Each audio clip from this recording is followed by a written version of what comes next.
इ सब के सब कहाँ बाड़ी सरे? मिनवा, ए मिनवा, पतोहा, ए पतोहा, देखो तो हई लइका के अबट चबट के दुआरे पर बैठा देले बैसे एकरिया कुछु बुझाता कि घरे में डाइन तो नहीं बाड़ी स। हमर नाती कितना नीमन खेलता, घर ही में डाइन तो नहीं बाड़ी स। हमरा नाती के नजरिया दिहस, अबे नजर गुजर लाग गई तो लइका दुनिया भर के छरियाए लागी, तब लगिए से पीछे डोल डोल करे। कहाँ बाड़ू सरे? मिनवा, ए मिनवा, आइए मैं सुबह सुबह के बेरा काहे इतना चिल्लाए लागले? अरे ते का करत रे? हमरा नाती के ते ना खेला सकेले, अब पतोहिया कहाँ बिया रे? लइका के तेल लोल लगा के दुआरे पर बैठा देल बोरसन लोग के दर्शन करे खातिर। घर ही में एगो डाइन तो नहीं बिया बझिनिया, ओकरा आज तरीके ले लइका ना भइल, ओकर तो नजर सबसे पहले लागेला, दुनिया के लागो चाहे मत लागो, लेकिन उ सबसे पहले नजरिया दी हमरा नाती के। अबे हमर नाती छरियाए लगी दुनिया भर के। हां रे माई ते ठीके कहत रे, छोटकी भाभी के कुछ बुझाता, अपन लइका ध देता री, कहत रही कि धूप लागी तनी लइका का तनी विटामिन डी मिली। अरे लइका रोवे लागी तब कहिए कि ये मीना घुमा लिया वा, ये फलानी घुमा लिया वा, ना घुमान तो 10 गो सुनाई हम। अरे ये भाभी कहां बाड़ू हो? का करत रू? लइका के जे छोड़ देलो, काहे छोड़ देलू? हमरा के ना दे दे, तुम खेलाइते नहीं। अरे मम्मी का इतना बोलता नहीं लो, घरवे में केनु लोगो बावे, घरवे दुआरे नु हमर लइका खेलता, के ओकरा के नजर लगाई कि इतना चिल्लाता नहीं लो? का रे छोटकी, तोरा के केतना न समझौले रहनी कि घरे में तोरे एगो दुश्मन बिया हो, बझिनिया के आज ले लइका ना भइल, ओकर नजर सबसे पहले लागेला, ओकर नजर बड़ा खराब ह। कौनो के लइका के देखेले तो लइका छरियाए लागेला स।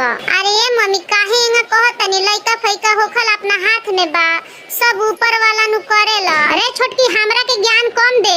अरे मैं हमरो के यही ज्ञान देता रही, आजकल बड़ा का ज्ञान वाला भइल बड़ी, एगो लइका हो ना गल के ढेर उतराइल बड़ी, अबे लइका के कुछ हो जे लागी रोए त लगन टिटियाए। ए मम्मी काहे एंगा बोलता नहीं? रोवलो दीदी के कुछ मत बोलेम लो, उ त खुद के अपने आप से दुखी रहे नी, हम ही समझा देम। हां तू हमरा से ढेर होशियार भइल बड़ू, तो तू ही समझा दिया, ठीक बा?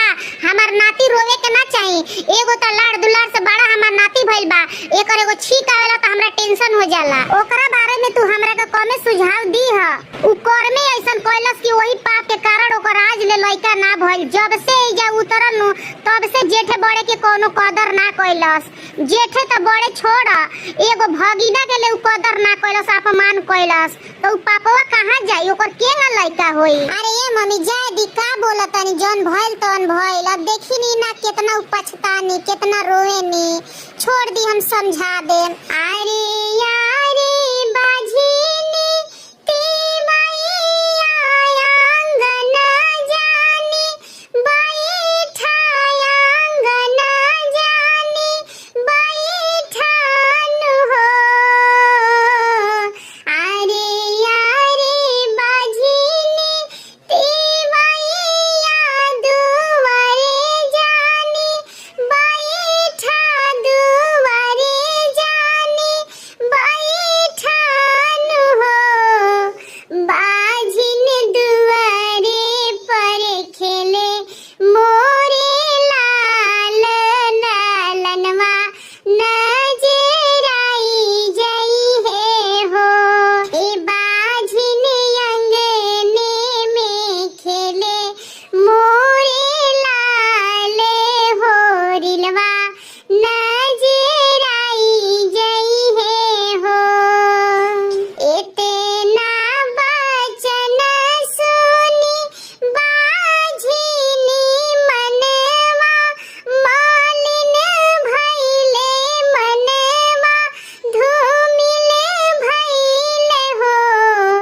ए राजा कवने गुनाह हम कईनी, बाझिनिया कहवा बेला हो।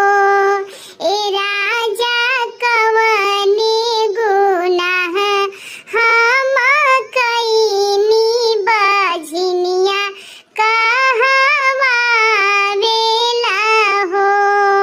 एमे हम का करी? कितने बार तारे के समझाइनी कि घर परिवार में लड़ाई झगड़ा मत कर, तनी बढ़िया से रह। एगो भगिना होखेला सो त ब्राह्मण के समान होखेला सो, वहू के तू अपमान कैलू, एमे हम कुछ कर सकीले? दुआरा से आवेले जे हारी धानी के सामु, झा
देख बोल